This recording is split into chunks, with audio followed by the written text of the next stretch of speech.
desde aquí. Qué bueno verte, Luciano.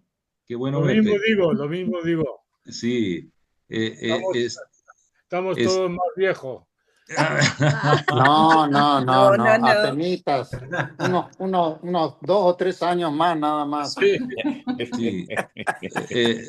Luciano, el profesor Molina del Pozo se ha unido al grupo nuestro porque fue nuestro profesor de Derecho Europeo. Ah, muy bien. Ah, oh, Carlos, ¿Qué, claro. qué tal, Luciano? ¿Qué ¿Cómo tal? estás? ¿Qué tal? ¿Cómo estás? Ay, ay, Aquí, Muy ay, bien, un me alegro poquito Carlos. de más verte. viejo, como todos. Sí, sí, sí. Nada de eso, nada de eso. Estamos estupendos todos. Bueno, eso Sí, por Todos muy supuesto. bien, excelente. Bueno, pues entonces que hable Carlos, ¿no? Molina. ¿Perdona? Que entonces que hables tú, que fuiste profesor. Que hable Que yo, ¿no? Si arranque, yo estoy... arranque, Claro, Carlos. ¿eh? Carlos debe ir por el libro número 30, por lo menos, me imagino yo.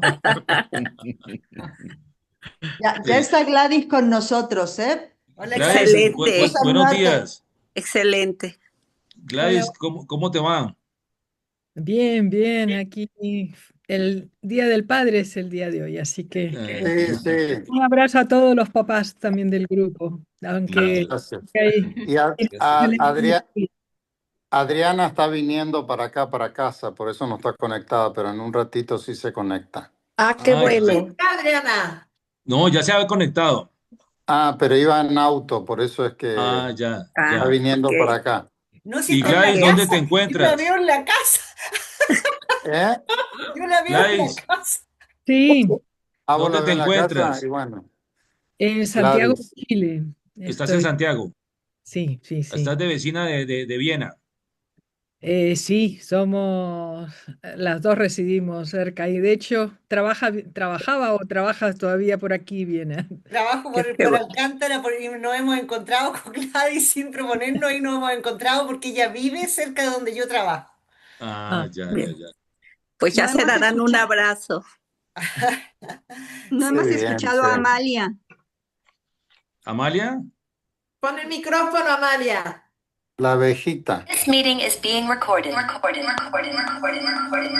A la mierda, está jodido. Algo le pasa a Eugenio, no sé.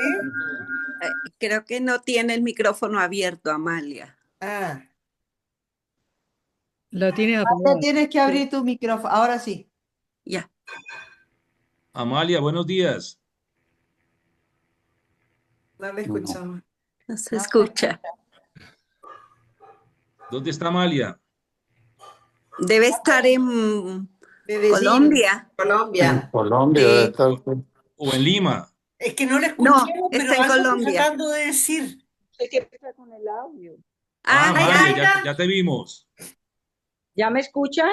ya. Sí, Ahora ya te sí. escuchamos. Sí. Buenos días, feliz de estar en este encuentro. Feliz Día del Padre a todos los Gracias. niños. ¿Dónde te Y encuentras? en Medellín, Ah, estás en Medellín. puedo estar un rato nada más porque hay un almuerzo familiar para los padres acá con mis hermanos y Carlos, así que si me les Perfecto. escapo, pues de todas maneras la reunión va a quedar grabada Claro, y muy lindo, claro. pero muy lindo participar, aunque sea un rato. Perfecto. Gracias. Ay, Amalia, un Pro- gusto. Yo aprovecho unos segundos para mandarles un saludo y un abrazo de parte de Benito Ramos, que por cuestiones de conexión no le es posible incorporarse, pero agradecido por la invitación y felicitaciones de su parte por este grupo del cual yo también y todos nos sentimos tan orgullosos y una invitación al Congreso que se va a llevar a cabo en Cali, Colombia. Y bueno, Ah, hago entrega de ese abrazo virtual. qué Gracias, bueno. Por ¿Cuándo cierto, es el gracias. Congreso? Es en octubre, Ah, en octubre. Qué en En lindo. Cali, Cali. en Qué Cali. lindo para ir. Qué bueno, qué bueno. por cierto, ¿dónde está Benito Ramos ahora? Ahora mismo está en Cuenca y precisamente me decía que tiene problemas de conexión, pero que justamente está con la presidenta de la asociación, a ver si lo digo bien, de exalumnos, y ella tiene la organización de este congreso que se vaya a llevar a cabo en Cali, y creo que fue a hacer algo administrativo también por allá por Madrid, y entonces aprovecharon para reunirse en Cuenca. Ah, muy bien. No es Silvia Martínez. Seguramente, perdón, pero el nombre no lo traigo. Sí, es Silvia. Debe ser Sí, ella me seguramente. contactó para decirme que están organizando para octubre el congreso allí en Cali. Ujú. Ah, pues exactamente, Juan Sí. Manuel. Exactamente, hoy anda por allá. Ujú. Exacto. Rosana, ¿quiénes más se han incorporado en estos últimos minutos? Juan Santamaría, bienvenido. Si Juanito. te querés saludar, por favor. Juanito, buenos días. Habilita el micrófono, Habilita el Juanito. micrófono. Eso Ay. es. Muy buenos días. Juanito, buenos días. Muy buenos días con todos, especialmente con los maestros que tengo el gusto de volver a verlos a los 35 años. Realmente, pues creo que, si bien es cierto que el tiempo ha pasado, pero los recuerdos, las risas, los buenos momentos son los que siempre han perdurado. Y eso nos ha caracterizado también en este chat. Realmente yo creo que el reunirnos aquí es justamente eso, ¿no? Volver a recordar la esencia de aquellos momentos y saber que todos esos momentos, a pesar del tiempo, siguen vivos. Yo creo que no solamente hoy celebramos un reencuentro, sino también estamos haciendo historia. Y espero que el Señor nos permita seguir sumando capítulos a esta vida y a esta hermosa reunión que tenemos. Gracias, Juanito. ¿Y Gracias. dónde Así te sea, encuentras? Juanito. Gracias. ¿Dónde te Bueno, encuentras, Juanito? yo me encuentro en la capital del cielo, perdón, en la capital del Ecuador, 2.850 metros sobre el nivel del mar. ¿Estás en Muy Quito? lindo. Sí, ¿En qué valle estás? ¿En el Valle de Eh, Chillos? sí, yo vivo en el Valle de los Chillos, que es a 15 kilómetros de Quito. Todos cordialmente invitados, bienvenidos. Gracias. Esperemos que el Gracias. Señor nos dé Gracias, Juanito. Gracias. esperemos que el Señor nos dé la oportunidad realmente de podernos abrazar personalmente. Gracias, Juanito. Gracias. Adriano, por ahí tenemos a Omar Andino también, Ah, está sin Y el cámara, Walter. pero igual, Omar. Walter, pero Omar. Omar, Hola, queridos. Hola, Hola, Omar. buenos días. Buenos Hola, días a Omar. todos. Buenos días. Oh, man. Están Un igualitos. un placer Gracias, Omar. volver a verlos de El manera refrigerador Omar. han sea dormido por el todo este tiempo. momento. Les Omar, saludo ¿dónde te Omar encuentras? Andino desde Tegucigalpa. Bueno, Santa Lucía. Vivo igual que Juanito, a 15 kilómetros de la capital, Tegucigalpa, Honduras. No estoy a una elevación tan alta como donde vive Juanito, pero sí disfruto de el verde de los pinos, de la neblina por la mañana y la tarde. Así que muy contento de poder volver a verlos, aunque sea por este medio, y espero que muy pronto podamos tener un afectuoso abrazo de manera presencial. Un saludo a don Luciano Parejo, a los compañeros y hermanos de la vida que logramos iniciar en Alcalá de Henares hace ya 37 años, ¿verdad? Porque nos graduamos hace 35, así que Exacto. ya tenemos un largo recorrido. No tenías que recordarlo. No, los años no hay que decirlo. Y pues solo para una remembranza, al regresar a mi territorio, pues continué un poco en la función pública. Luego me retiré para el ejercicio profesional. Luego regresé por unos años a la función pública y finalmente durante 27 años estuve incorporado a la docencia en la Universidad Nacional Autónoma de Honduras, de donde me jubilé hace un par de años. Así que ahora ya no tengo horarios, ni fechas, ni calendarios. Bienvenidos cuando Perfecto. gusten. Perfecto, Excelente. perfecto, perfecto. Muchas gracias, Omar. Por ¿Y ahí Walter ya anda se Walter. conectó?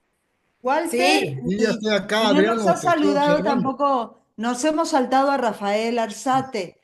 Así que sí, Rafa, si nos quieres saludar. Hola, hola, buenos días a todos y a Ra- todas. Rafa, ¿Cómo te va?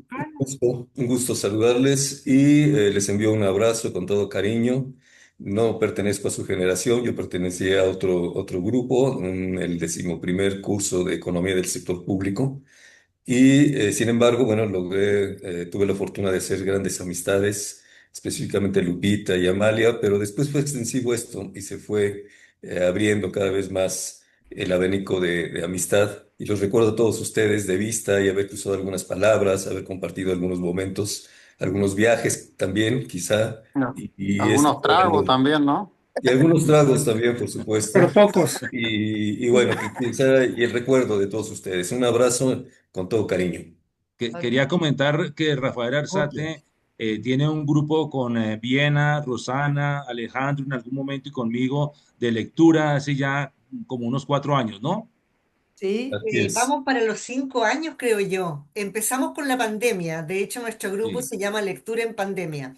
sí. Así Ajá. que feliz de haber podido formar un grupo con algunos de ustedes y lo hemos pasado increíble. Exacto. ¿Y Walter, ¿dónde está? Querido, ¿cómo estás? Yo me encuentro aquí en La Paz, a 3.700 metros de altura. Lo lamento por Tegucigalpa, que es un poco más abajo. Así que estoy en la cima casi del planeta. Pues aquí tenemos una temperatura bastante agradable en invierno, generalmente en el día es bastante soleado.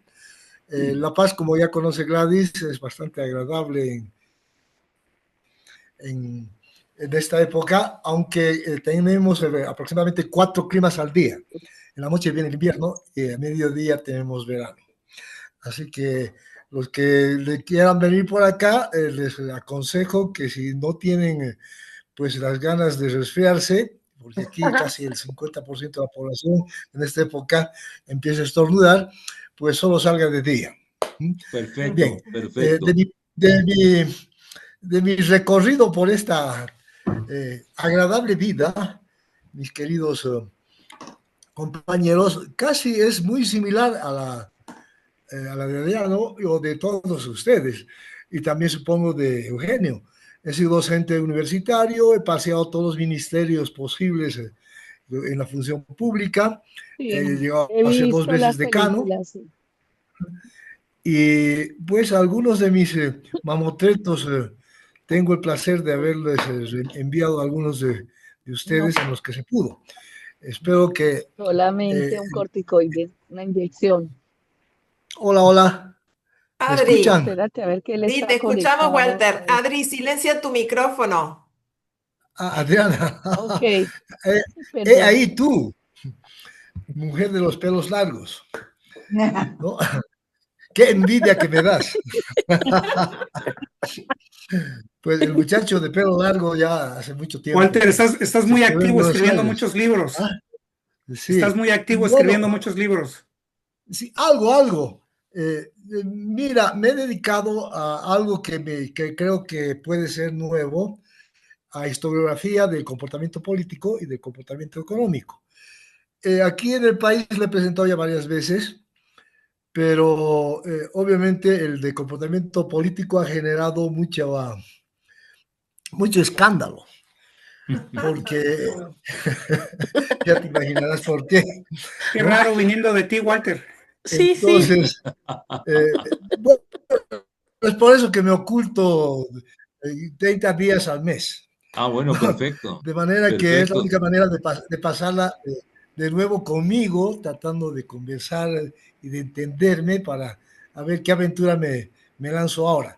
Estamos, yo espero que Gladys lo vea un tantito, ya sabe, terminando un ensayo que empecé hace 6 años sobre las consecuencias y derivaciones de la Revolución Francesa hasta el siglo XXI. Qué bueno, me ha costado más de 6 años, yo pensé que iba a ser 6 días. Perfecto. Estoy todavía estoy llegando al siglo XX. Me llamas mamotreto a los que has enviado. Rosana. Espero que no sufras por el que te he enviado, Gladys. Rosana, no ¿quién sé más si ha habrás enviado al recibido.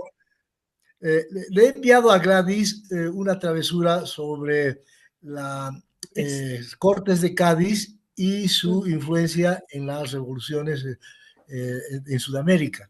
Wow. Es un tema que yo creo que les va a interesar, les va a gustar. Hay un poquito de México. Gracias, Hay un gracias. poquito de Colombia, un poquito de todos para una parte de mi corazón para cada uno de ustedes. Gracias, Walter, por tu Gracias, intervención. espero que lo apruebe Gladys para que podamos no hacer el ridículo cuando les toque leer. Gracias. Rosana, ¿quién más se ha unido? No, ya no tenemos nadie más y creo que todos se han presentado. Entonces, ya toma la palabra para dar inicio a este festejo, por favor. Ya. Pues primero agradecerles a todos la presencia en el día de hoy, en particular pues a los profesores que nos acompañan. Yo quisiera darle la palabra a Juan Manuel Campo para que nos hiciera una pequeña presentación del profesor Molina del Pozo. Okay. Gracias, Adriano. Hola, compañeros. Don Luciano, don Carlos. Sí me gustaría hacer una pequeña sinopsis porque hablar de don Carlos Molina nos puede y su trayectoria y su bagaje nos puede llevar aquí realmente mucho tiempo. Sí, permíteme un segundo, que no sé qué es lo que ha pasado, pero siempre pasan estas cosas en el último segundo, sí. ¿Que te borró el archivo? ¿Qué? Claro, y déjame Te va a ver. tocar improvisar nomás. No, permíteme que tengo soluciones rápidas. Porque si quieres, mientras que arreglas eso, yo puedo ir presentando al profesor Parejo. Por favor, Sí. me parece muy bien. Una cosita, Pues- por favor, los que no vayan a intervenir, apagar los micrófonos para no tener interferencias, por favor. Gracias. Gracias. Pues nosotros tuvimos la fortuna de tener como nuestro presidente del INAP durante buena parte de nuestro curso al profesor Luciano Parejo Alfonso. El profesor Parejo nació en Santa Cruz de Tenerife, en Islas Canarias, por eso esa cercanía tan grande con nosotros los latinoamericanos o hispanoamericanos. Doctor en Derecho por la Universidad Autónoma de Barcelona. Y pues ocupó cargos en la administración pública muy importantes como subsecretario del Ministerio de Administración Territorial en el periodo 85-86, subsecretario del Ministerio para las Administraciones Públicas 86-87, presidente del INAP desde el 87 al 89, rector de la Universidad General Internacional Méndez Pelayo, y fundador con el profesor Gregorio Peces Barba de la Universidad Carlos III de Madrid en 1989, a la cual estuvo vinculado por 36 años, siendo su vicerrector de coordinación durante el periodo 2004-2005, vicerrector del profesorado del 93 al 2003, profesor catedrático de Derecho Administrativo durante más de 35 años en la universidad, profesor invitado de muchas universidades del mundo, en particular en América Latina. Creo que ha ido a todas las universidades de Derecho de América Latina, y una persona pues que realmente ha publicado un sinnúmero de libros y de artículos muy interesantes, y pues realmente durante el tiempo que estuvo con nosotros nos dictó la materia de Derecho Administrativo, y yo he tenido la fortuna de mantener la amistad con el profesor Parejo durante estos 37 años. Entonces, es un honor contar con él hoy, y deseo la palabra a Juan Manuel para la presentación del profesor Molina del Pozo. Gracias, Adriano. Efectivamente, ya lo encontré. Muchas gracias. Bueno, don Carlos Molina fue nuestro profesor de Derecho de la Unión Europea. Sí, es licenciado en Derecho por la Universidad de Estrasburgo, máster en Altos Estudios Europeos Comunitarios por el Colegio de Europa, máster en Dirección de Empresa por el Instituto de Empresa y doctor en Derecho por la Universidad de Granada, donde ahora se encuentra, que es su tierra chica, es su tierra natal. Se desempeñó como director del Centro de Estudios Europeos de la Universidad de Alcalá de Henares, también director del Centro de Documentación Europea de la Universidad y presidente del Instituto Euro-Latinoamericano de Estudios para la Integración. Fue presidente de la Asociación Universitaria de Estudios Comunitarios. Ha sido distinguido como catedrático Jean Monnet en Derecho Comunitario Europeo y como doctor honoris causa de varias universidades latinoamericanas, entre ellas la Universidad Nacional de Buenos Aires y la Universidad del Rosario en Argentina. Tiene muchísimos escritos, entre ellos solamente destacar algunos como el derecho comunitario, los fondos estructurales y la nueva política regional de la Comunidad Europea, Europa y los funcionarios, Manual de Derecho de la Comunidad Europea, las instituciones de las comunidades europeas. Es para nosotros un orgullo contar también con la presencia del querido amigo y de verdad, compañero Carlos Molina del Pozo. Muchas gracias por estar aquí, maestro. Gracias, Juan Manuel. Yo le había pedido el favor al profesor Parejo de que nos hiciera una síntesis de cómo siente él la situación en España y en Europa en la coyuntura actual. Entonces quería hacerle la palabra al profesor Parejo para que nos dé su visión sobre el tema. Pero no va a hablar Molina.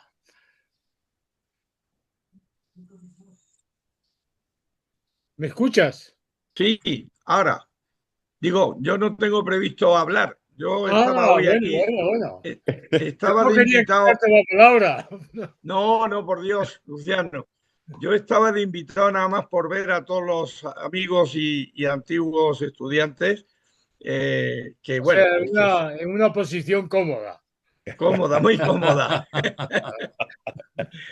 Te escuchamos a ti. Bueno, no, yo había pensado, a la vista de la amable invitación de Adriano, en hacer más bien una intervención coloquio, más que, porque, en fin, estos encuentros virtuales después de tantos años, que es algo muy gratificante también para mí recordar aquellos viejos tiempos, pues lo que voy a hacer no es tanto una exposición sistemática, cuanto una serie de reflexiones rápidas, ¿no? Para que podáis situaros desde la época que estuvisteis aquí, qué es lo que ha pasado hasta el momento actual, ¿no? Vosotros estuvisteis en Alcalá de Henares en una época, en un momento en que se había, podríamos decir, acabado la fase decisiva o primera de la construcción del Estado diseñado por la Constitución de 1978, después de una época que por lo menos los españoles que vivimos aquellos momentos recordamos con agrado, que fue una época de gran libertad, la presidida por el partido político entonces gobernante, el Centro Democrático y Social de Adolfo Suárez, que fue el que llevó a cabo o culminó la que ha venido a ser llamada la transición política. Pero justamente os marchasteis a principios de la década de los 90, que yo creo que en España marca el inicio de otra etapa ya no tan afortunada, sino más, podríamos decir, turbulenta, ¿no?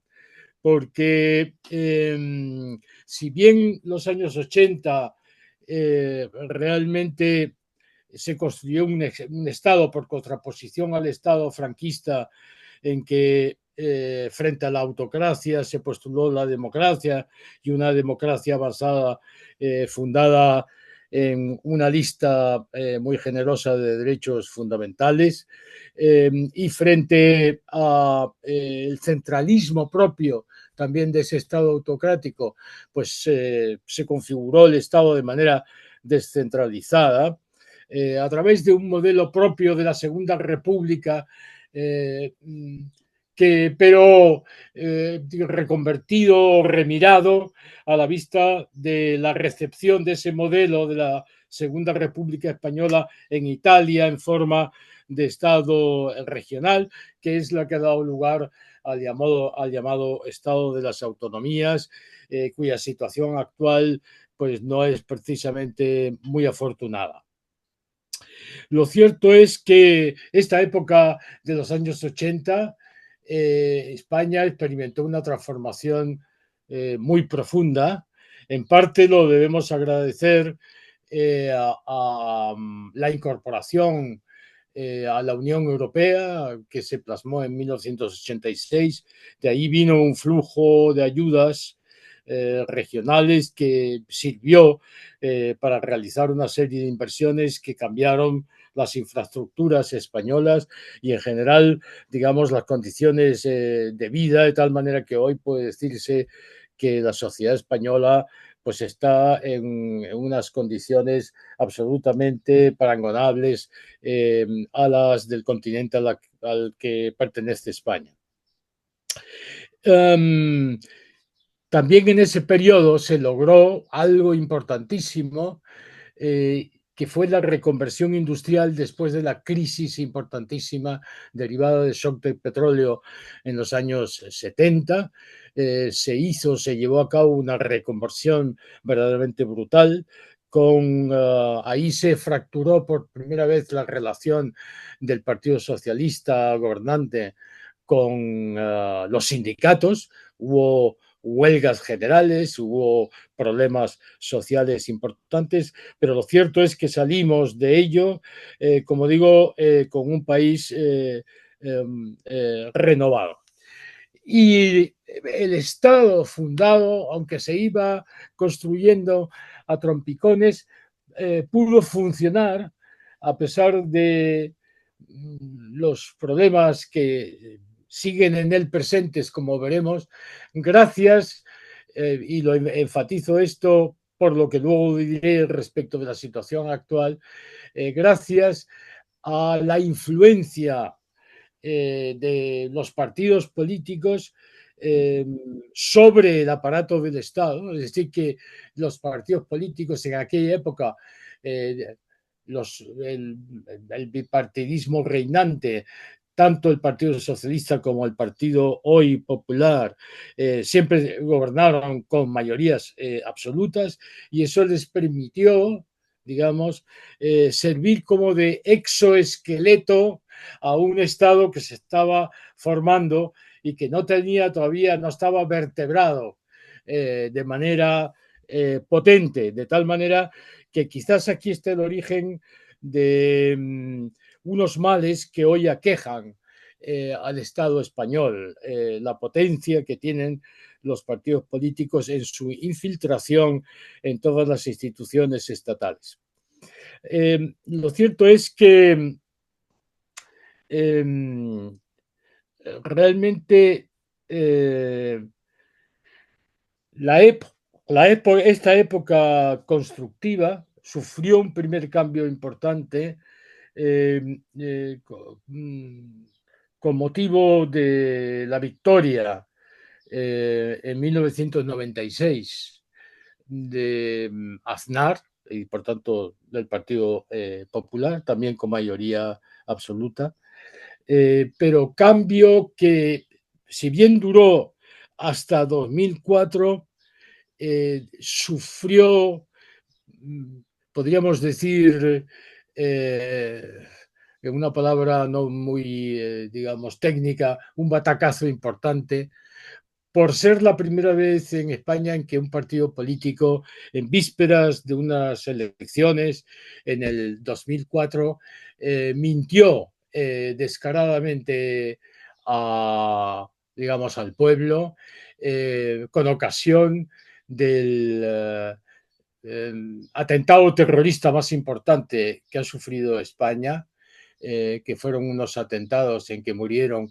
193 personas y más de 2.000 heridos con bombas en los trenes de cercanías de Madrid.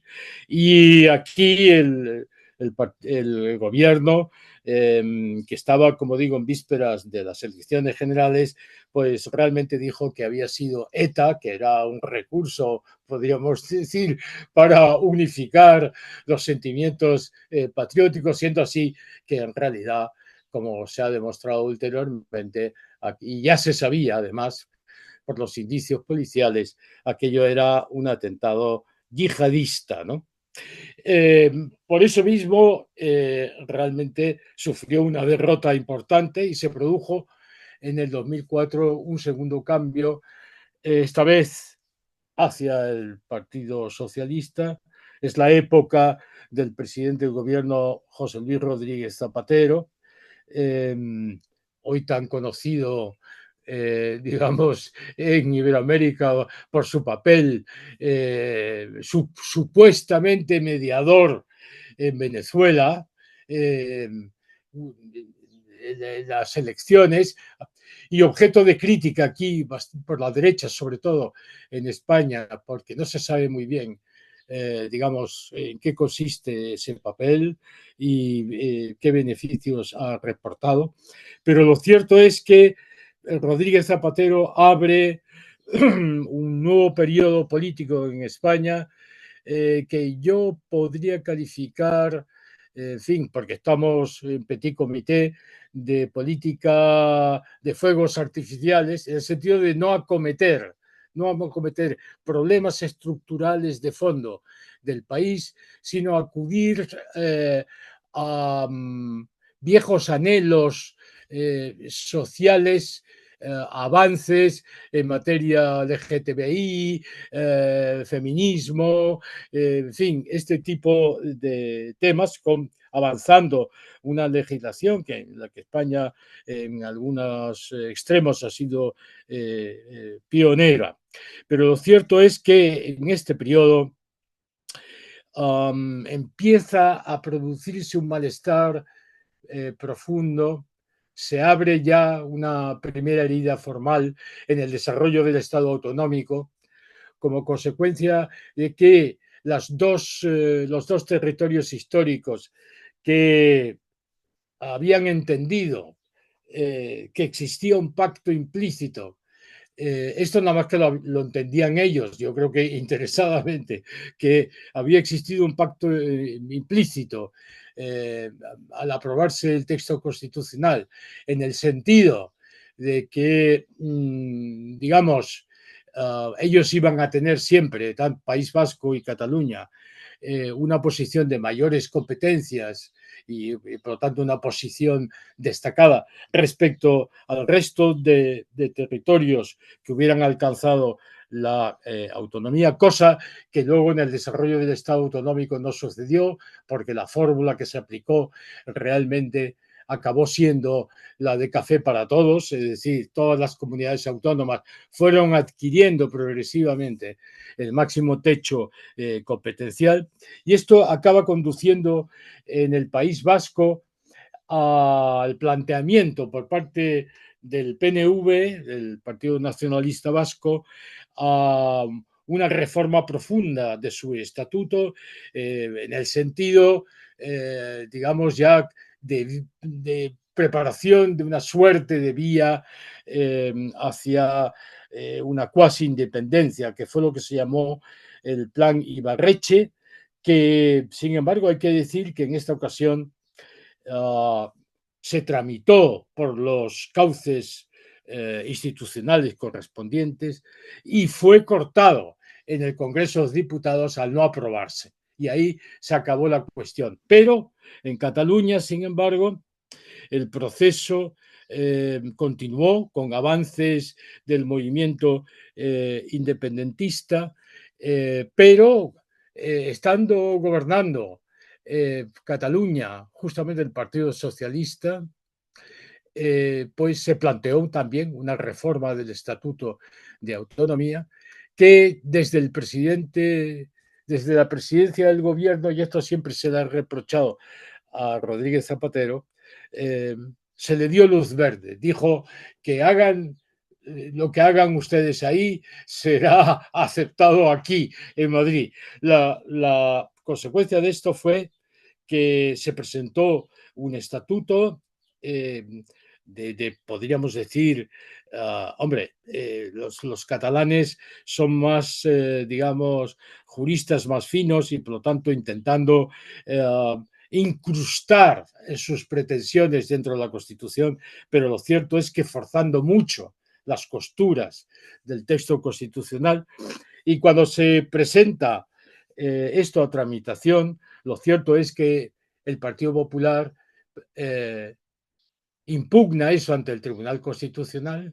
El Tribunal Constitucional tarda muchísimo, aquí se desgasta muchísimo el Tribunal Constitucional,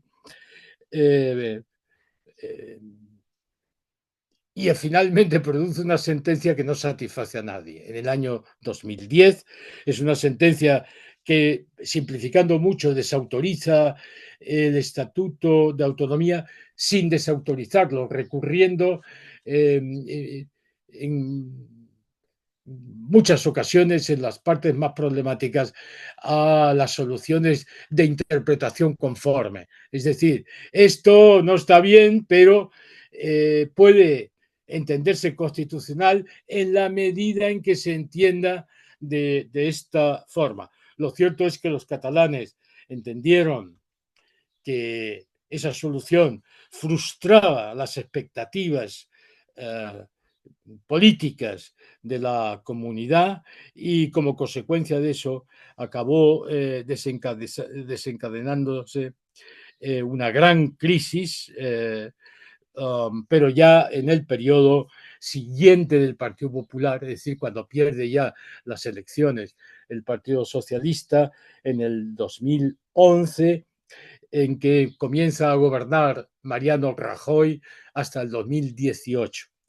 Entre medias hay que decir que se produce en España como consecuencia de la crisis económica enorme, que en España tuvo una repercusión verdaderamente importantísima en el año 2008-2009 como consecuencia, digamos, de la caída del sistema financiero estadounidense, ¿no?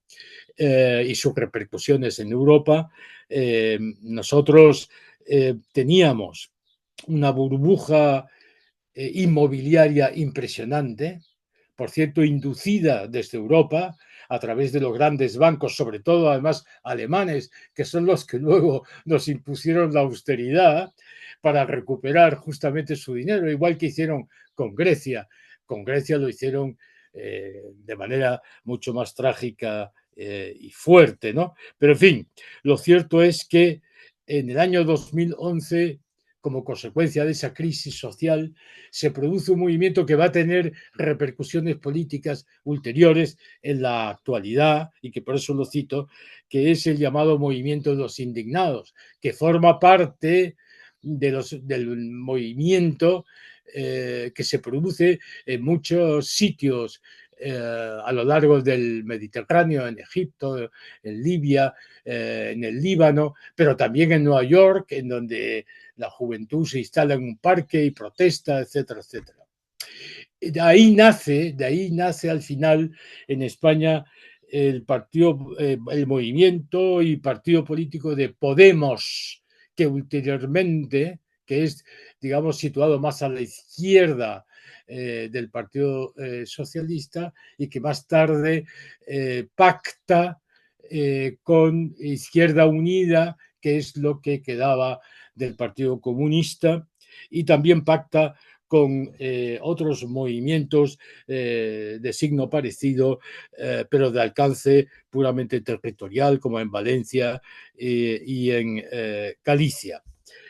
Por tanto, se inicia en este periodo el crecimiento de este movimiento, que va a tener repercusión política, y en el periodo de gobierno del Partido Popular, entre 2011 y 2018, de Mariano Rajoy, estallan dos cosas. Primero, la corrupción, una corrupción que no solamente es económica, sino que afecta a las estructuras estatales, algo parecido a lo que se había acusado al Partido Socialista en la época de Felipe González, cuando se le señaló como señor X y, por lo tanto, responsable último de la lucha ilegal contra ETA, utilizando fuerzas, vamos a decir, parapoliciales, ¿no? Pues también aquí aparece lo que se ha llamado la policía patriótica, pero sobre todo la corrupción política en el seno del propio partido gobernante, y esto acaba conduciendo al fin del gobierno de este partido mediante una moción de censura en la que cae Rajoy y es elegido finalmente presidente del gobierno, el actual presidente, que todavía lo es, no sé si por mucho tiempo, como veremos inmediatamente. Lo cierto es que, digamos, estalla a su vez en esta época de Rajoy el conflicto catalán. Tarda en haber una respuesta por parte del Estado y al final esa respuesta del Estado, y esto es importante también como explicación de la situación en la que nos encontramos actualmente, parte de esa respuesta se descarga, digamos, en los tribunales. Es decir, que al final la respuesta del Estado es represión penal por entender que ha habido una insurrección atentatoria a la Constitución que es delictiva. Y ahí se implican los tribunales y básicamente se procesa a los principales responsables políticos catalanes y el Tribunal Supremo dicta sentencia condenatoria, lo cual, por cierto, da lugar a la huida de uno de ellos, que hoy es un protagonista importante en la situación política, curiosamente, que es el que fue presidente de Cataluña, Jordi Pujol, que está exiliado en Bélgica, está procesado y buscado judicialmente, pero en fin, no creo que vayamos a verlo regresar al país, por lo menos por el momento.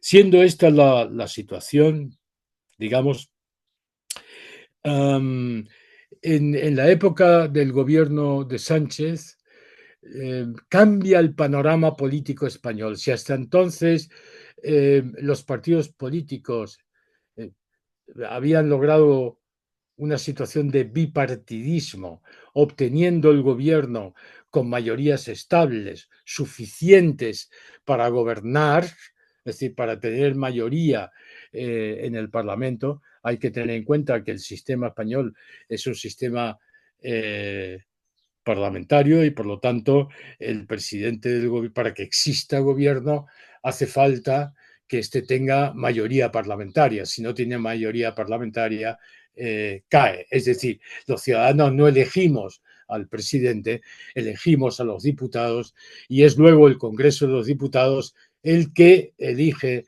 al presidente del gobierno. Pues bien, para poder formar gobierno, es decir, conseguir la moción de censura y luego ser elegido presidente del gobierno, Sánchez tiene que reunir, porque no tiene mayoría suficiente el Partido Socialista, tiene que reunir Podemos, esa fuerza política que vino del movimiento social de indignados de 2011, más Izquierda Unida, más los otros partidos o movimientos regionales como Compromís en Valencia, otros gallegos, pero ni siquiera así, con lo cual se da la paradoja de que necesita además, como condición para obtener el número de votos necesario, a los catalanes. Los catalanes justamente dirigidos ¿por quién? Por virtualmente, podríamos decir, desde Bélgica por Puigdemont. Por lo tanto, estos que tienen 4 puestos en el Congreso, o no me acuerdo ahora si son 3 o 4, son decisivos para obtener la mayoría necesaria. Y el necesario pacto con ellos va a ser, digamos, la clave de todo este periodo de 2018 hasta hoy, lo cual no quiere decir que no se hayan logrado realmente avances importantes y resulte, digamos, paradójico que a pesar de esta situación de minoría o por lo menos de no estabilidad parlamentaria suficiente del gobierno, haya logrado que España camine económicamente. Realmente los logros de la economía española en estos años son bastante destacables, al punto de que en la actualidad es, en el contexto europeo, la economía que más crece. Bien, a pesar de eso, realmente en el plano puramente político la situación es muy turbulenta, podríamos decir, porque inmediatamente, como consecuencia de las negociaciones para la formación del gobierno, Junts exige un pacto de aprobación de una ley de amnistía, es decir, a nosotros nos tienen que perdonar absolutamente los delitos por los que hemos sido condenados. Y la tramitación de esta ley de amnistía es la que provoca en este tiempo una división verdaderamente interna en el país entre los que entienden que esa ley es radicalmente inconstitucional y los que, con dudas si se quiere, pero entienden que es posible constitucionalmente. Pero lo importante es que el Poder Judicial se siente lesionado. Es decir, que se siente que lo han utilizado como ariete frente a la insurrección catalana y ahora resulta que políticamente lo desautorizan. Sea como fuera, esto ha dado lugar a una situación actual de enfrentamiento de poderes, incluso con manifestaciones de los jueces vestidos de toga que salen delante de los tribunales a manifestarse contra el gobierno, y de tensión entre el Poder Judicial y los miembros del gobierno. Todo esto en un clima en el que el Partido Popular, que realmente fue el partido que obtuvo más votos, podríamos decir, en las elecciones, pero que sin embargo no logra acceder al gobierno, pues se siente lesionado y por tanto asume una posición política continuada de oposición puramente negativa, que, como no nos da tiempo, tendríamos que caracterizar como lucha por el poder. Es decir, aquí ya en el Congreso de los Diputados no se discute cuáles son los problemas reales de los ciudadanos, sino tú eres un cerdo y tú eres más y que este ha hecho lo tal y yo he hecho...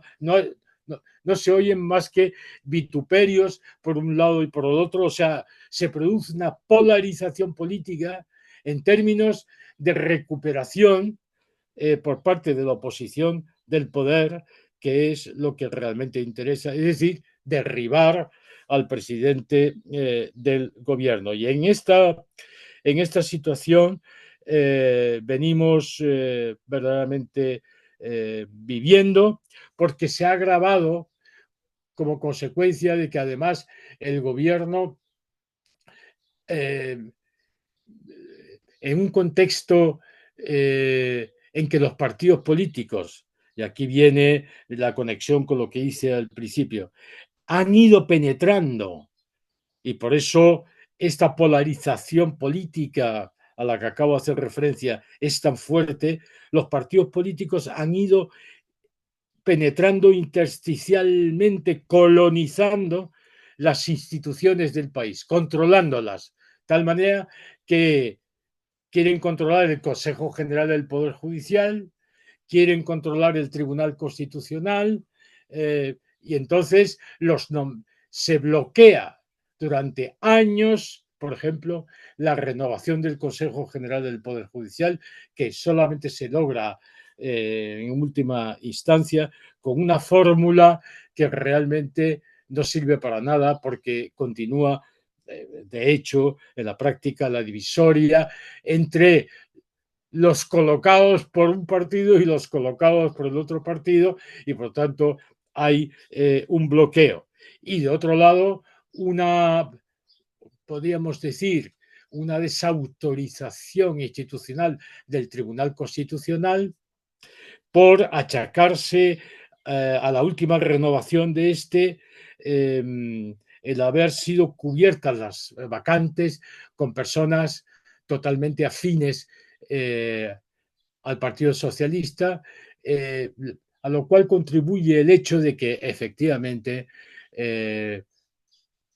algunos de los nombrados fueron anteriormente personalidades relevantes del Poder Ejecutivo, etcétera, o del Poder Judicial. Bueno, por tanto, vean ustedes que tenemos una situación, voy a ir terminando porque llevamos demasiado tiempo y se trataba de hacer una tertulia, más bien un coloquio. Bueno, en cualquier caso, por lo tanto, ¿esto a qué conduce también? A que el Estado autonómico experimente bloqueo. Esto, la manifestación más clara, para no cansarles a ustedes, es la última conferencia de presidentes, que es el órgano que nos hemos inventado para la coordinación, presidentes autonómicos junto con el presidente del gobierno de la nación, pues ha sido un fiasco completo. Es decir, ahí había un orden del día con los asuntos graves que vienen padeciendo los españoles, y resulta que el Frente Común autonómico hecho es, nosotros lo que queremos es, en fin,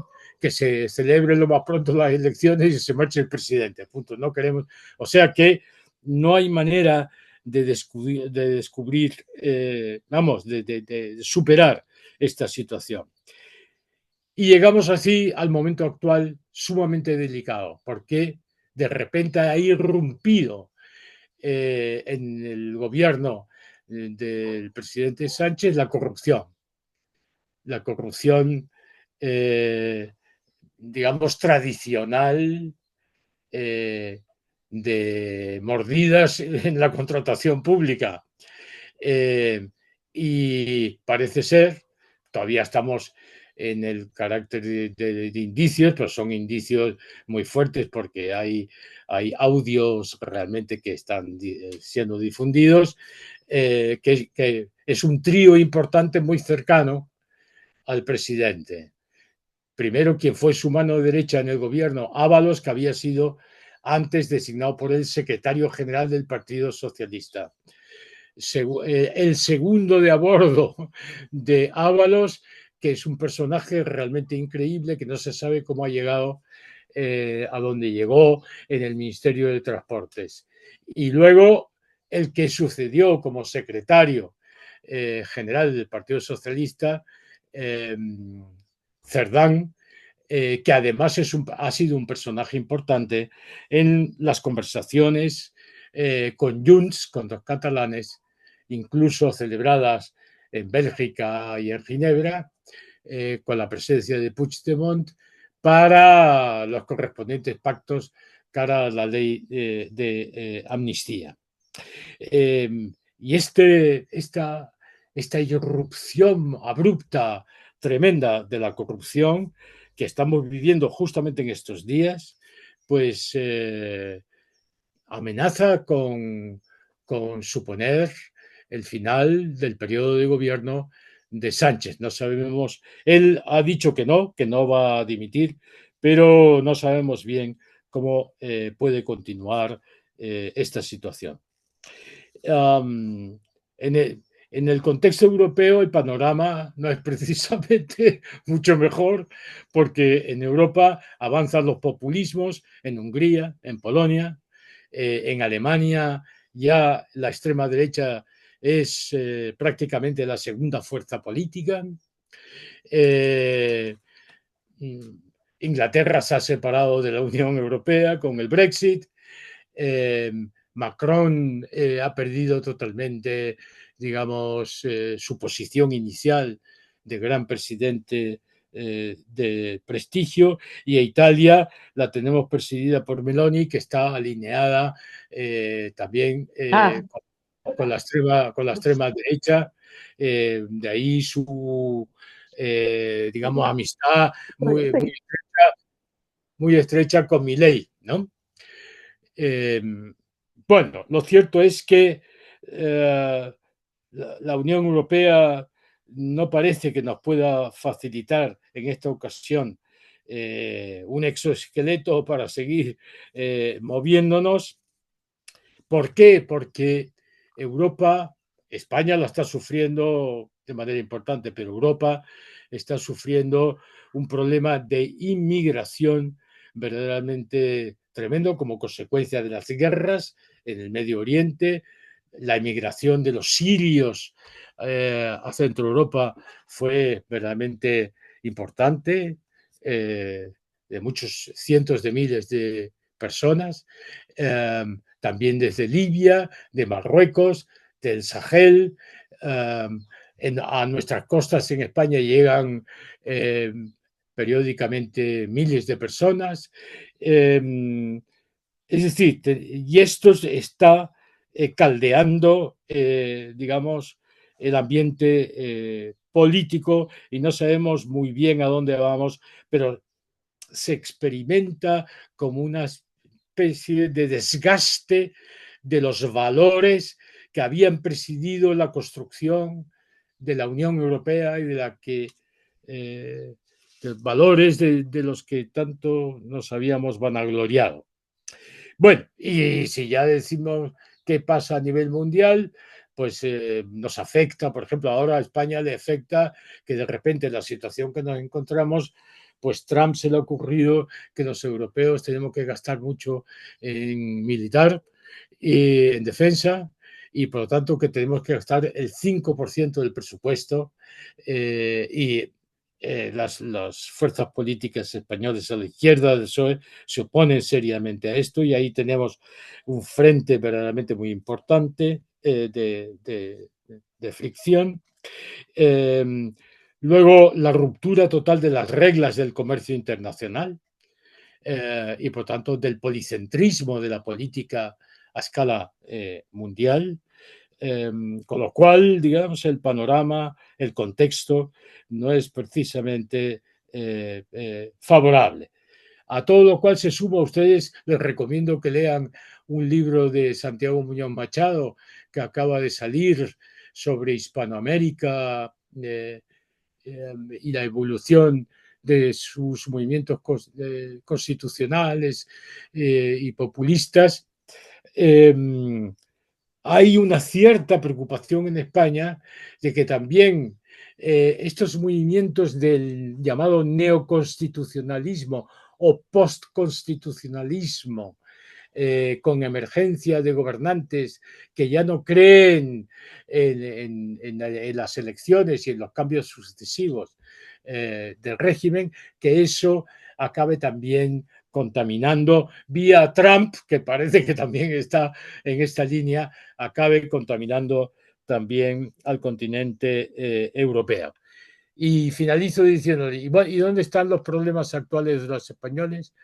Pues a una distancia infinita de todo lo que yo he dicho. Tenemos un problema de inmigración, con muchísimos inmigrantes que llegan, que tenemos que asimilar, tenemos que incorporar, y que muchos de ellos son niños que ahora están llegando fundamentalmente a las Islas Canarias, y que en las Islas Canarias no hay infraestructura para atenderles, pero la situación política española impide que haya un acuerdo de las comunidades autónomas para redistribuir a esa gente, para darles alojamiento, atención, escuelas, en fin, etcétera, con lo cual tenemos un problema en materia de inmigración muy alimentado por Vox, el partido de extrema derecha, y tenemos un problema muy serio para toda la población española, muy serio,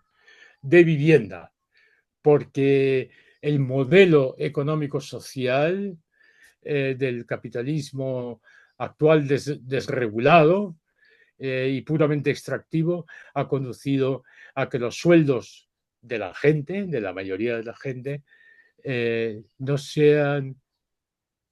no lleguen a un mínimo que les permita ni siquiera construirse una vida. Es decir, no ya adquirir, sino siquiera alquilar una vivienda. De tal manera que en España se ha llegado al punto de que una persona que esté ganando, digamos, 1.000 euros, 1.200 euros, el sueldo mínimo, que es algo bastante general, pues tiene que dedicar el 70% de lo que gana nada más que para pagar la cama en donde duerme.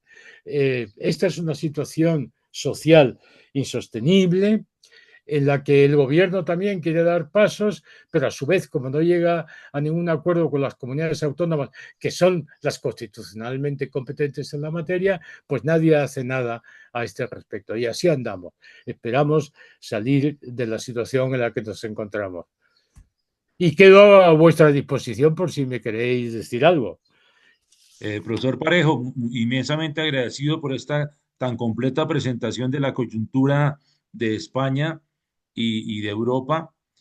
Pues nosotros acá en América Latina, en Hispanoamérica, vivimos lo mismo, ¿no? Una polarización política increíble, donde los problemas reales de la sociedad no se tienen en cuenta por parte de los políticos, sino es una lucha de poder, es algo como generalizado.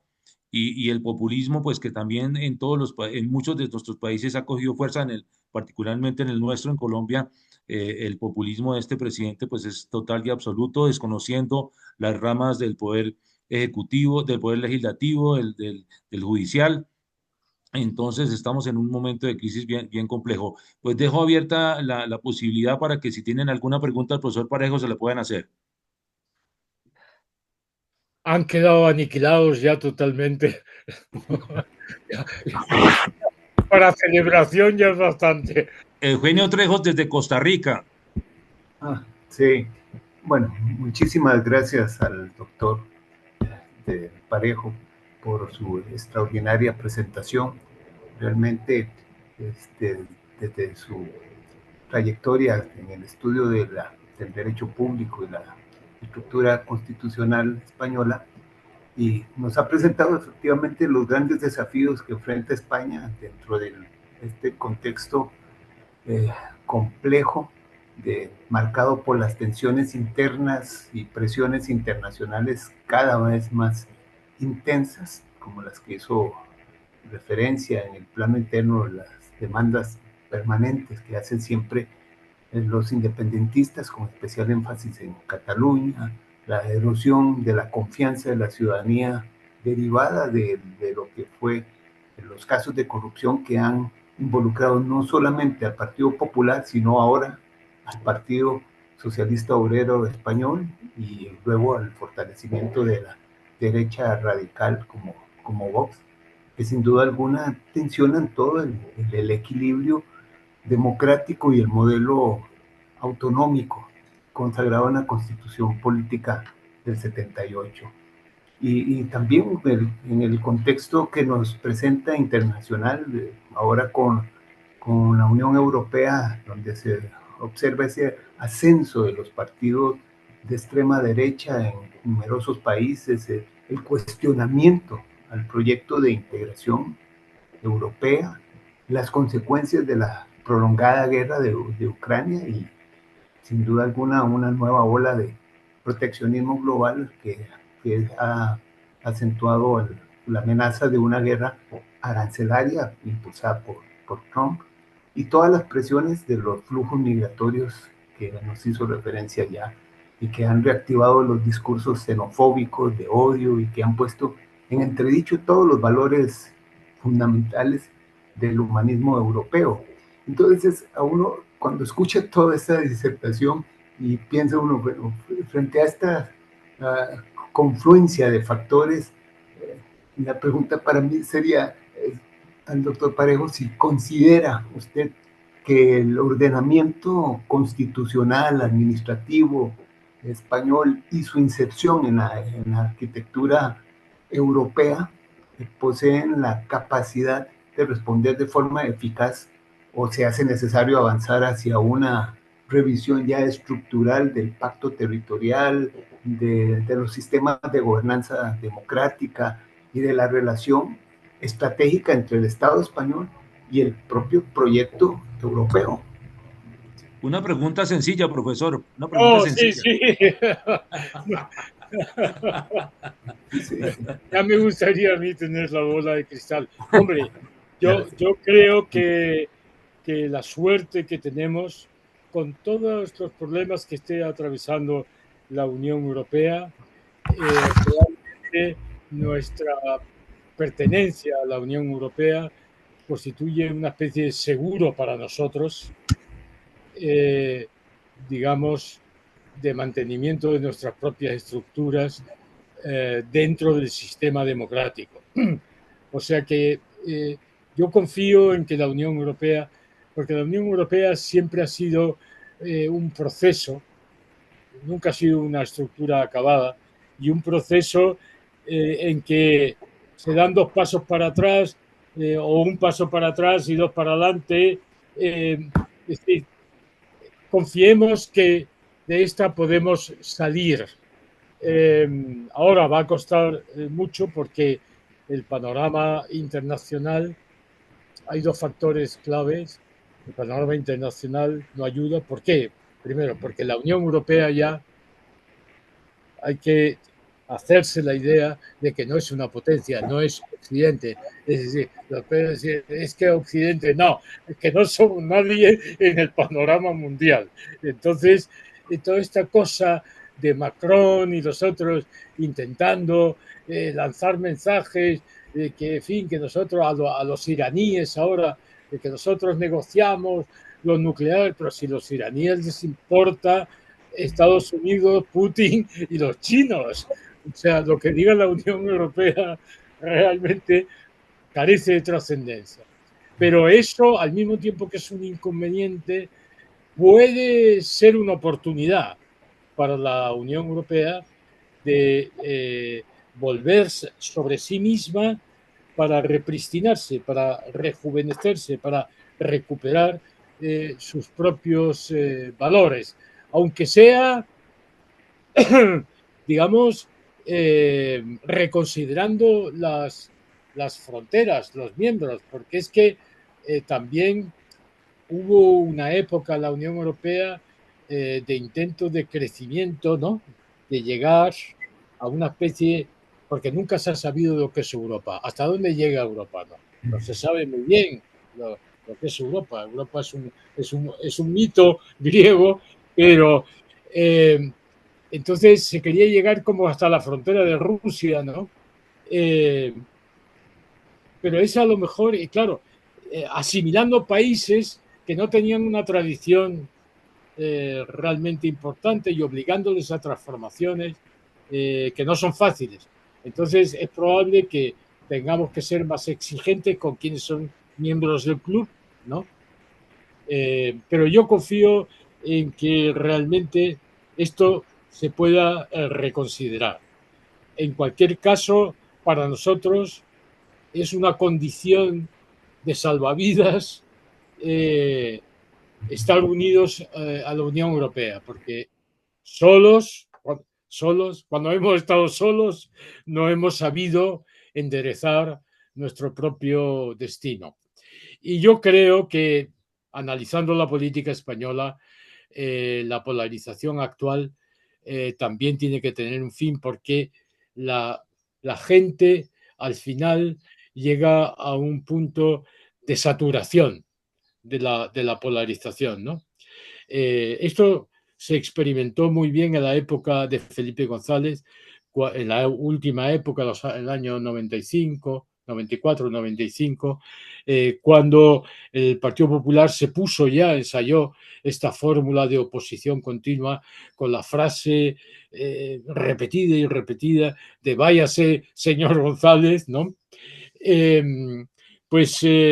Ahí se experimentó ya, a pesar del prestigio de Felipe González, la gente ya estaba deseando que pasara algo, que hubiera un cambio, ¿no?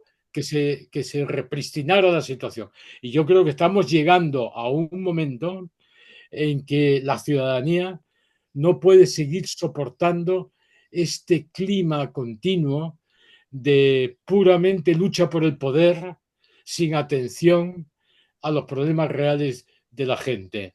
Yo confío en que si se produce una convocatoria de elecciones, haya una reacción de la ciudadanía que reconduzca la política y que nos permita. Ahora, y finalmente, el Estado autonómico. Veo difícil. El Estado autonómico ha arraigado en España de manera importante. Veo difícil digamos, un cambio de rumbo en el sentido de poder reconfigurar el Estado de manera que fuera más, podríamos decir, racional, que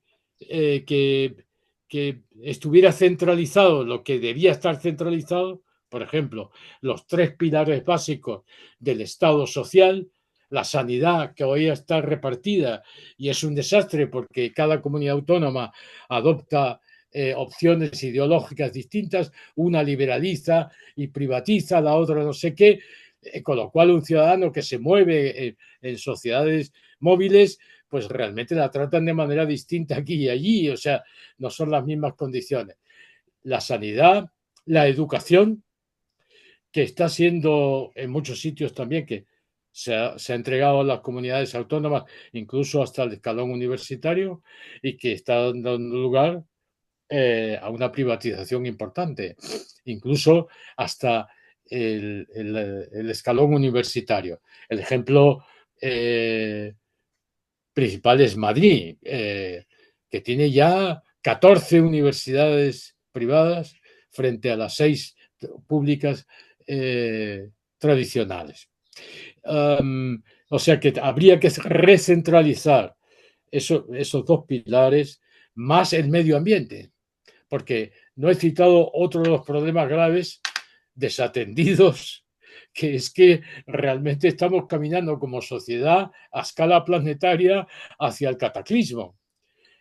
Si no cambiamos nuestra relación con la naturaleza, y esto exige un cambio cultural y un cambio del sistema económico. No para ir a un sistema distinto, el sistema debe seguir siendo el capitalista, pero no un capitalismo depredador que externaliza sin más consecuencias los elementos negativos de su actividad, sino tenemos que repensar el sistema y ver cómo realmente podemos eliminar, manteniendo el sistema, esas consecuencias negativas para evitar lo que estamos ya viviendo. En España hemos tenido la Dana en Valencia con 200 y pico muertos, que son fenómenos naturales que se están produciendo como consecuencia del cambio climático. O sea que yo creo que sí, que probablemente la ciudadanía tendrá que responder, porque yo creo, digamos, en el sentido de progreso de la historia, porque si no me pegaría un tiro. O sea Claro. que sí. Gracias, profesor. Muy amable. No sé si puedo Bueno, decir ya nos he cansado mucho, ¿no? ¿Puedo decir algunas palabras? Sí, Gladys. Sí, es Gladys. Hombre. Gladys. Hola, Luciano, ¿qué tal? ¿Cómo estás? Un abrazo. Sí, ¿qué tal? Está en Santiago. Sí, estoy en Santiago, sí, nos hemos visto con Luciano, que ha paseado por acá varias veces y con honores. Gran. Algunas de las preguntas que tenía me las he encaminado, porque es que siempre digo yo que las experiencias de lo que pasa allá en el norte, en general, y especialmente en Europa, que es con quien más nos entroncamos o más nos sirve de ejemplo y de qué es lo que va a pasar o hacia dónde vamos, sobre el tema de la descentralización, que tú acabas de decir qué cosas no deberían descentralizarse de manera de que pudiéramos tener un desarrollo más equitativo, más cohesionado en el país, ¿no? Lo otro es, el profesor Nieto decía que habíamos transitado de un sistema democrático a un sistema de partitocracia. Y a mí me preocupa cómo es que, siendo los partidos políticos muy importantes para canalizar la representación política de los ciudadanos, ¿cómo aseguramos que no se conviertan en organizaciones capturadas por un líder, por una camarilla, que al final no tenga contrapesos internos y logre, digamos, expurgar a todo aquel que es disidente, y no nos sirven esos partidos? Y la otra pregunta que te dejo, y es muy importante porque en Latinoamérica estamos en un proceso de captura de los tribunales. México ya ha sido el ejemplo extremo, ¿no? Pero en donde empiezan a Colombia. Colombia también, o sea, en proyectos autoritarios, la forma, digamos, de consolidar o de sellar eso es capturando el poder judicial. Entonces, ¿cómo podemos tener o qué ideas, digamos, nos lanzas en relación de ese diseño de cómo se eligen los jueces? ¿Cómo podemos evitar esa injerencia de otros poderes que permitan que efectivamente el Poder Judicial sea un contrapeso en el sistema? Porque si es capturado por uno solo de los poderes, pues no nos sirve, ¿no? Y al final también es cierto que la batalla política muchas veces se traslada a los tribunales, pero no sé si nos puedes ilustrar a ese respecto cómo podríamos generar un sistema en el que pudiéramos construir un poder judicial, primero sobre la base del mérito y segundo también independiente, ¿no? Y que funcione con garantías de imparcialidad. Eso. Otra pregunta fácil, Luciano, otra pregunta fácil. Sí, no, son luego. Son los dos problemas más acuciantes actualmente también en España, ¿no?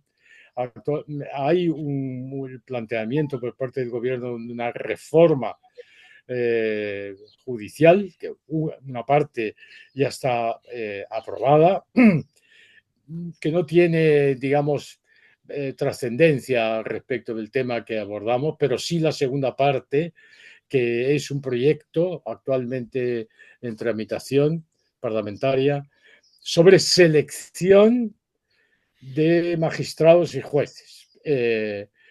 O sea que ese es un tema absolutamente capital. Y luego el segundo tema, nosotros estamos completamente en un sistema de partidos en donde los partidos han sido capturados por los líderes, son estructuras absolutamente jerárquicas, en donde... ¿por qué? Porque las elecciones dependen del líder. Es que al final la pobreza de la dinámica política, de la controversia política, conduce a que las elecciones de los ciudadanos no se produzcan realmente sobre programas, sino sobre los líderes. Entonces, ese líder adquiere un poder verdaderamente tremendo sobre el aparato, y a su vez el aparato infiltra todas las restantes instituciones políticas porque pretende controlar el total aparato del Estado. ¿Qué hacer con los partidos políticos? La única manera que a mí se me ocurre que se puede hacer, o sea, la respuesta a ambas cuestiones yo creo que es institucional. Hasta que no nos decidamos a construir verdaderamente unas instituciones fuertes que sean capaces de arbitrar seriamente, de manera eficaz, controles en todos los procesos políticos que aseguren la transparencia y la legalidad y la ética en el comportamiento, no vamos a poder hacer nada. O sea, y esto requiere de una política que no sea politicastra, sino una política de construcción de estructuras estables del Estado a conciencia. ¿Qué se puede hacer con los partidos? Pues con los partidos actuales se puede hacer poco. Realmente habría que hacer tabla rasa y empezar de nuevo con una ordenación legal de los partidos que les obligue realmente a ser internamente en su funcionamiento democráticos. Y esto es algo que depende de nosotros, porque también hay que tener en cuenta que en estos problemas gran parte la culpa la tenemos la ciudadanía, en el sentido de que elegimos a quien no debemos elegir, o sea, y aceptamos cosas que no debemos aceptar. Entonces, yo creo que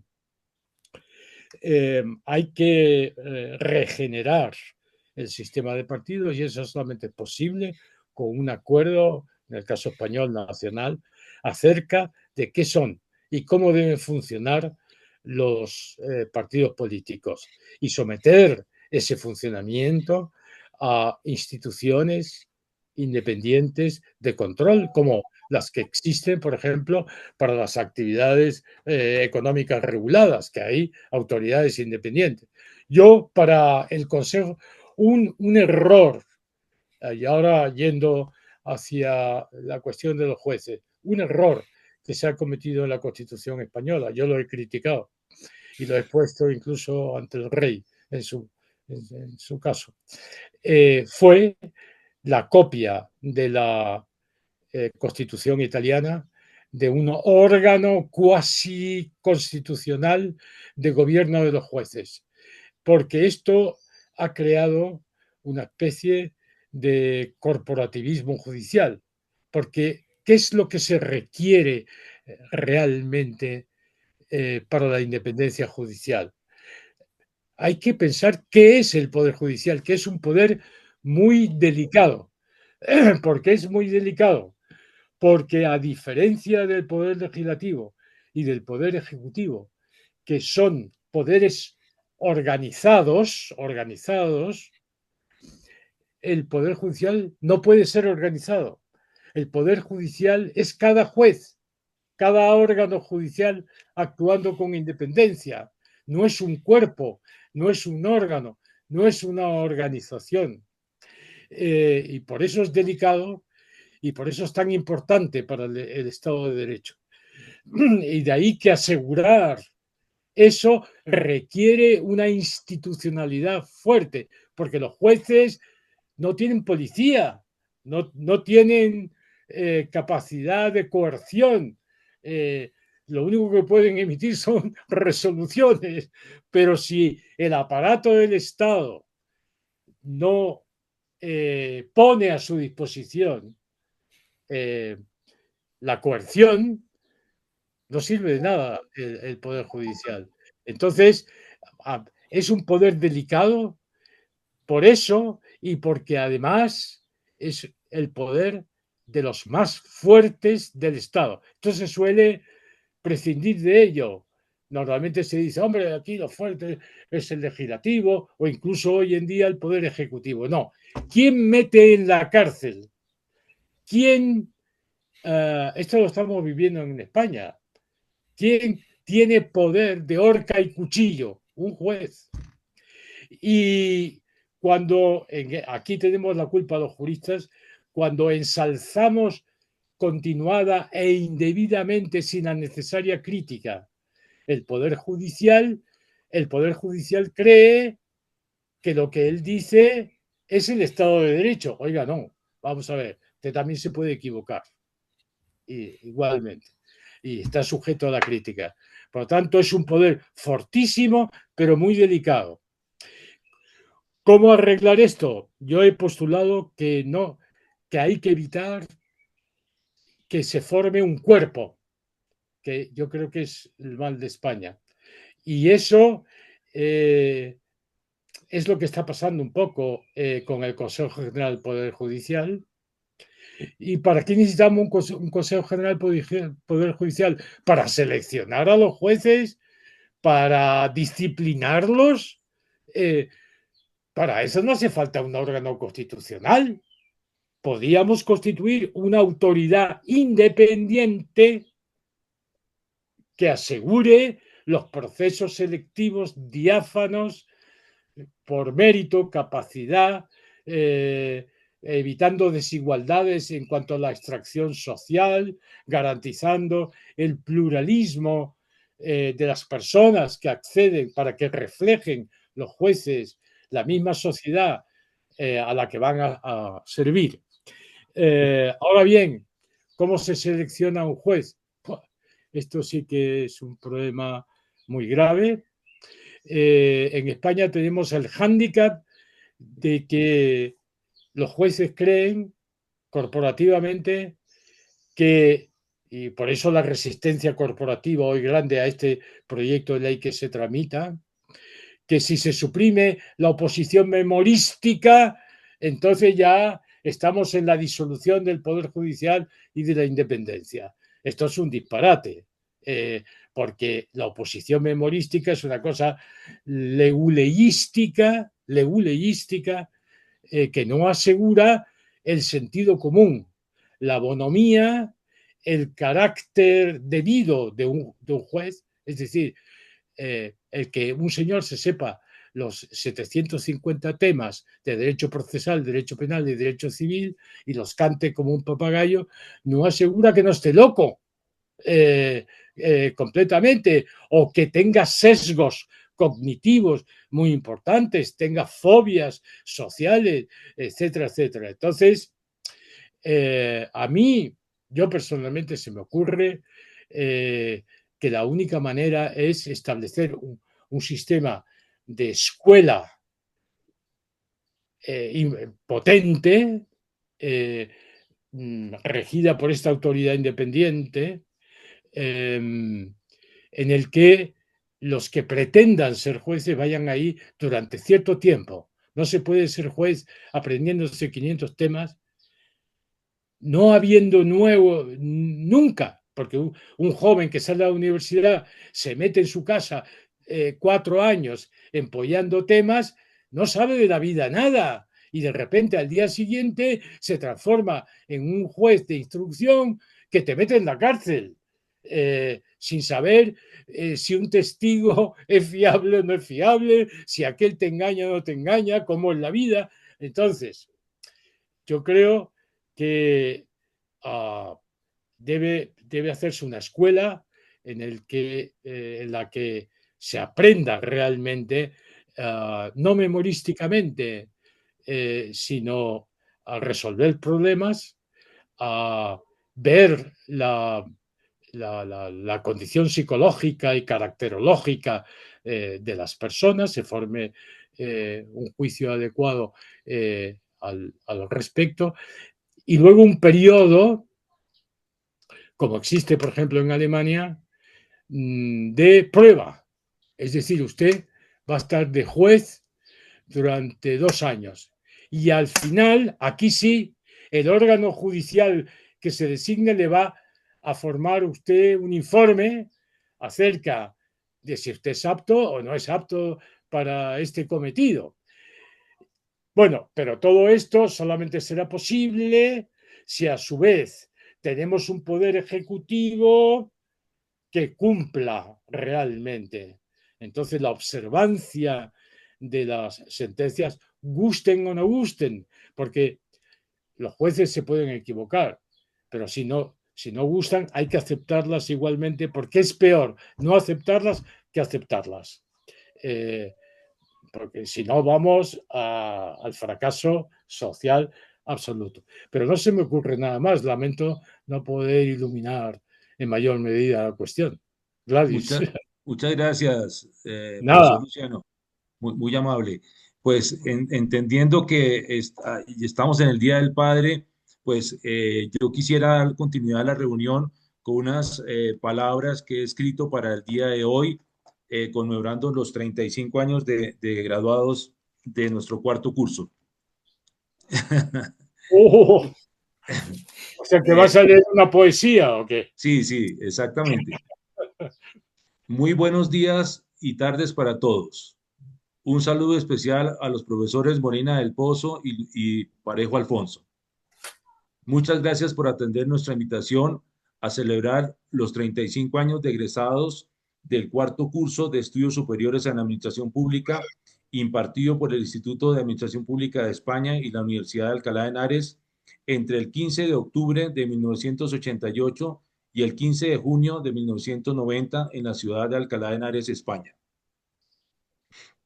Es para mí un verdadero honor dirigirle estas palabras en nombre de los 30 alumnos que tuvimos la fortuna y el privilegio de realizar este curso con rango de maestría bajo la instrucción académica de estas dos grandes instituciones de España.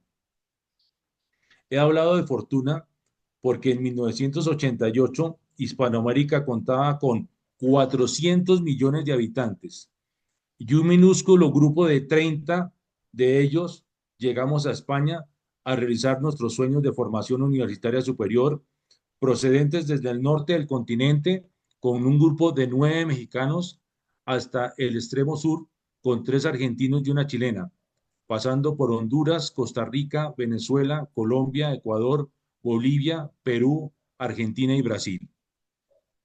Iniciamos nuestros estudios con el módulo de Derecho Administrativo en octubre de 1988, a cargo del profesor Luciano Parejo Alfonso, presidente del INAP en ese momento, quien nos dio una cálida acogida desde un primer momento y nos impartió unas clases magistrales en donde, entre otras cosas, conocimos en detalle el proceso de construcción de la Constitución Española de diciembre del 78 y el papel cumplido por él dentro del equipo de los diputados constituyentes más importantes, como fue el maestro Gregorio Pérez Barba Martínez, con quien el profesor Parejo elaboró uno de los aportes más relevantes al texto constitucional, que fue el relacionado con el ordenamiento territorial, dando un rol preponderante a la figura de la comunidad autonómica como sustento jurídico para la preservación de la unidad de España. Cabe destacar que en ese momento, en el concierto internacional, se pensaba que podría pasar algo similar como lo que pasó con Yugoslavia, con los diferentes intereses comunitarios de autonomía. Tuvimos la inmensa fortuna de contar con un grupo de profesores de las más altas calidades humanas y profesionales, como hoy el profesor Molina del Pozo, que nos acompaña con su magistral cátedra de Derecho Europeo. Voy a dejar que el grupo vaya recordando algunos de los profesores que tuvimos para que mi memoria no me haga mala pasada, con los cuales recorrimos 2 años de alta exigencia académica, donde el peso del trabajo de la tesina fue muy significativo. La camaradería dentro del grupo fue magnífica y, como siempre, en todos los grupos humanos hay personajes a destacar. Enrique Pérez Claudín, hijo de Antonio Pérez y Pilar Claudín, famosos líderes del comunismo de los años 40 y 50, fue el espíritu bohemio de la clase, nuestro guía en las primeras exploraciones de la vida nocturna madrileña, en el barrio de Malasaña. Recuerdo que nos inauguró con una noche de copas en el bar Elígeme, que era uno de los primos suyos, allí donde acaba de lanzarse como artista Joaquín Sabina. Para llegar a ese bar, tomamos la línea 1 del metro, la azul, con los vagones más antiguos de esa época, vagones que tenían más de 50 años. Juan Manuel Campo Cabal, siempre solícito de prestarnos la ayuda que necesitábamos. A mí me acogió en su casa durante 3 días para ayudarme a preparar un examen en el que yo no me sentía para nada seguro. Consuelo Villavicencio, la famosa Chelito, la más joven del grupo, ya que terminó su carrera de administración pública muy chica. Tan es así que sus padres la acompañaron hasta la oficina de Elisa Pizarro, en la antigua Cisneriana, nuestra coordinadora, y le recomendaron muy especialmente que la cuidara de galanes como Walter Guzmán y Alejandro Ramírez. Chelito, como cariñosamente le decimos, todos fue y es la alegría de nuestra promoción. Aún resuenan en los fantasmagóricos pasillos del antiguo claustro de la Cisneriana sus sonoras carcajadas. Eugenio Trejos, un caballero a carta cabal, cuyos antepasados sirvieron de arquetipo a Cervantes para describir la verdadera esencia del hombre con valores humanos. Él y su señora nos acogieron siempre con cariño en su casa. Alfredo Álvarez, experto en cocina mexicana, en repetidas ocasiones nos abrió las puertas de su hogar para disfrutar de la gastronomía de ese hermoso país. Con el paso de los días pudimos constatar los profundos lazos culturales que nos unen a España, que nos llevaron a amarla más, nuestra bella y rica lengua, los valores cristianos que nos llevan a respetar a los demás en su dignidad humana, a preservar la familia como núcleo fundamental de la sociedad, a tener una activa participación dentro de la sociedad para lograr que ésta sea más justa y equitativa, el valor indiscutible de la democracia, en donde España había logrado construir una constitución, expresión de todas las fuerzas políticas, quienes supieron sabiamente poner los intereses de la nación por encima de los particulares, realidad plasmada en los pactos de Moncloa. Tuvimos la oportunidad de viajar por España y descubrir que es un país de países, con marcadas y ricas diferencias regionales. El INAP nos regaló un viaje de fin de curso de una semana a la misteriosa y mágica Andalucía, donde aún se oyen el resonar de los cascos de los caballos de los árabes, que vivieron por más de 8 siglos en la península. Estuvimos en Sevilla, Cádiz, Córdoba y tuvimos el gusto de asistir a una presentación del baile de caballos moros en Jerez de la Frontera. Para el cierre del curso, entre todos los 30 compañeros, con la autorización de las directivas, organizamos una fiesta el día viernes 15 de junio, hace exactamente 35 años, en el patio de filósofos de la Universidad Signeriana, que dicha fiesta duró 16 horas, ya que Enrique Pérez y yo abrimos y cerramos las puertas de esa magna celebración, y yo, como buen seguidor de Cervantes, me propuse la quijotesca aventura de mantenerle el ritmo de baile y bebida a Enrique durante esas largas horas, lo cual logré, pero a un costo muy alto. Estuve 3 días con resaca, en las cuales sin mis enfermeros de cabecera, María Maya y Alejandro Ramírez, no hubiera podido sobrevivir. En definitiva, fue una valiosa experiencia vital para todos nosotros, que estábamos comenzando nuestra práctica profesional.